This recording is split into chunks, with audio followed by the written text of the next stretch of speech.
सैयमाल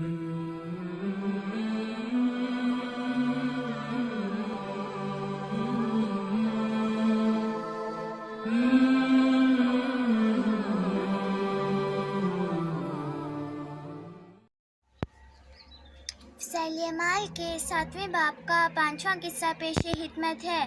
बिस्मिल्लाहिर्रहमानिर्रहीम। हज़रत मुसअब रज़ी अल्लाह तआला अन्हु बिन उमैर रज़ी अल्लाह तआला अन्हु की शहादत। हज़रत मुसअब बिन उमैर रज़ी अल्लाह तआला अन्हु इस्लाम लाने से पहले बड़े नाज के पले हुए और मालदार लड़कों में थे। उनके बाप उनके लिए 200 दिरहम का जोड़ा खरीद कर पहनाते थे। 9 उम्र थे, बहुत ज़्यादा नाज नहरों में पैदा हुए थे। इस्लाम के शुरू ही ज़माने में घर वालों से छुप कर मुसलमान हो गए और इसी हालत में रहते किसी ने उनके घर वालों को खबर दी कि वो मुसलमान हो चुके हैं। उन्होंने उनको बांध कर कैद कर दिया। कुछ रोज़ इसी हालत में गुज़रे और जब मौका मिला तो छुपकर वहाँ से भाग निकले। जब हबशा की हिजरत कर रहे थे लोग तो तब उनमें चले गए। वहाँ से वापस आकर मदीना मुनव्वरा की हिजरत फरमाई और ज़ुहद व फ़क्र की ज़िंदगी बसर करने लगे। और ऐसी तंगी की हालत थी कि एक मरतबा हुज़ूर अक़दस सल्लल्लाहु अलैहि वसल्लम तशरीफ़ फरमा थे। हुज़ूर अक़दस सल्लल्लाहु अलैहि वसल्लम ने फरमाया, हज़रत मुसअब रज़ी अल्लाह तआला अन्हु सामने से गुज़रे। उनके पास सिर्फ़ एक चादर थी जो कई जगह से फटी हुई थी और एक जगह बजाय कपड़े के चमड़ा का पेवंद लगा हुआ था। हुज़ूर अक़दस सल्लल्लाहु अलैहि वसल्लम उनकी इस हालत को देखकर पहले की हालत को याद फरमाते और आंखों में आंसू भर लाए। ग़ज़वा उहद में मुहाजिरीन का झंडा उनके हाथ में था। जब मुसलमान निहायत परेशानी की हालत में थे तो ये हमले की वजह से झंडे को नीचे गिराने ही वाले थे। एक काफरान के करीब आया तो तलवार से हाथ काट लिया कि झंडा नीचे छोड़ दो, लेकिन उनने दूसरे हाथ में झंडा ले लिया। उनने दूसरे हाथ को भी फ़ौरन काट लिया तो उनने दोनों बाजुओं को आपस में जोड़ के झंडे को पकड़ लिया सीने से लगा के। उनने उनको पीछे से तीर मारा जो नीचे गिर गए। वो शहीद हो गए मगर झंडा फिर भी नीचे ना गिरा।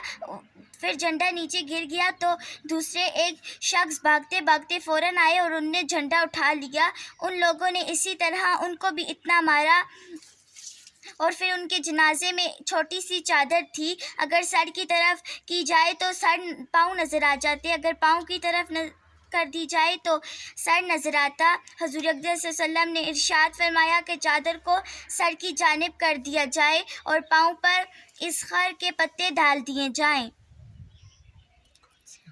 कादसिया की लड़ाई में हज़रत साद रज़ी अल्लाह तआला अन्हु का हद।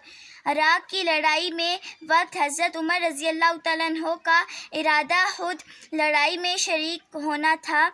अवाम और ख़वास दोनों किस्म के मजमू से कई रोज़ तक इसमें मशहूर थे, जिनने मशवरा किया कि हज़रत उमर रज़ी अल्लाह तआला अन्हु का खुद शरीक होना ज़्यादा मुनासिब है या मदीना में कुछ और लोगों का ज़्यादा मुनासिब है। अवाम की राय थी कि खुद शिरकत मुनासिब है और हवास की राय थी कि दूसरी सूरत ज़्यादा बेहतर है। मशहूरों की गुफ्तगू थी। मशवरा किया कि हज़रत साद बिन रज़ी अल्लाह तआला अन्हु का भी तज़किरा आ गया। उनको सब ने पसंद कर लिया कि अगर उनको भेजा जाए तो सब कुछ मुनासिब है, फिर हज़रत उमर रज़ी अल्लाह तआला अन्हु के जाने की ज़रूरत नहीं पड़ेगी। हज़रत साद रज़ी अल्लाह तआला अन्हु बड़े बहादुर और अरब के शेरों में शार थे। गर्ज़ ये तजवीज़ हो गई और उनको भेजा गया। जब कादसिया पर हमला के लिए पहुँचे तो शाह किस्रा ने उनके मुकाबले के लिए रुस्तम को भेज दिया गया। तजवीज़ किया। रुस्तम ने हर चंद को शिकस्त दे दी और बादशाह से बार बार उसकी दरख्वास्त की कि मुझे अपने पास रहने दें।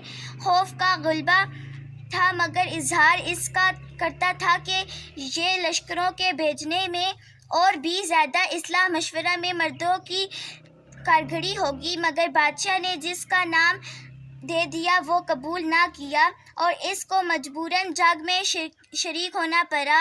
حضرت سعد رضی اللہ تعالیٰ عنہ جب روانہ ہونے لگے تو حضرت عمر رضی اللہ تعالیٰ عنہ نے ان کو وصیت فرمائی، جس کے الفاظ کا مختصر ترجمہ یہ ہے: ساتھ تمہیں یہ بات دھوکے میں ڈال رہی ہے کہ حضور اقدس صلی اللہ علیہ وسلم کے معمول کہلاتے ہیں کہ اور حضور اقدس صلی اللہ علیہ وسلم کے صحابی ہو کر تم اللہ تعالیٰ برائی کو برائی سے نہیں دھوتے بلکہ برائی کو بھلائی سے دھوتے ہیں۔ اللہ تعالیٰ کے اور بندوں کے درمیان کوئی رشتہ نہیں ہے، اس کے یہاں صرف اس کی بندگی قبول ہے۔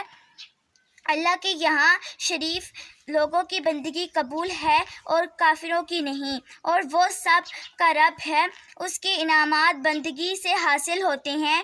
حرام میں اس چیز کو دیکھنا حضور اقدس صلی اللہ علیہ وسلم کا طریقہ تھا، وہی عمل کی چیز ہے۔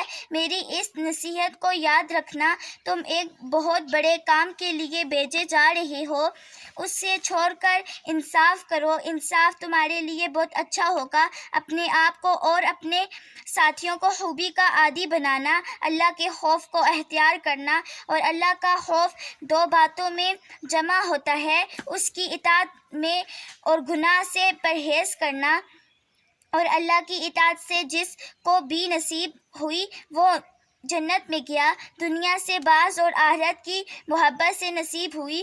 اس کے بعد حضرت سعد رضی اللہ تعالیٰ عنہ نہایت بشاشت سے لشکر لے کر روانہ ہوئے، جس کا اندازہ اس حد سے ہوتا ہے کہ جو انہوں نے رستم کو لکھا ہے، جس میں وہ لکھتے ہیں کہ فَإِنَّ مَعِيَ قَوْمًا تُحِبُّونَ الْمَوْتَ كَمَا تُحِبُّونَ الْأَعْمَالَ، بے شک میرے ساتھ ایسی جماعت ہے جو موت کو ایسا ہی محبوب رکھتی ہے جیسا کہ تم لوگ شراب پینے کو محبوب رکھتے ہو۔ شراب کے دلداروں سے پوچھو کہ اس میں کیا مزہ ہے۔ جو لوگ موت کو ایسا محبوب رکھتے ہیں، جو کامیاب کیوں نہ ہوں، ان پر چند قدم رکھتے ہی وہ چوما جاتا ہے۔ جو پڑھا سنا اللہ اس پر عمل کرنے کی توفیق عطا فرمائے، آمین۔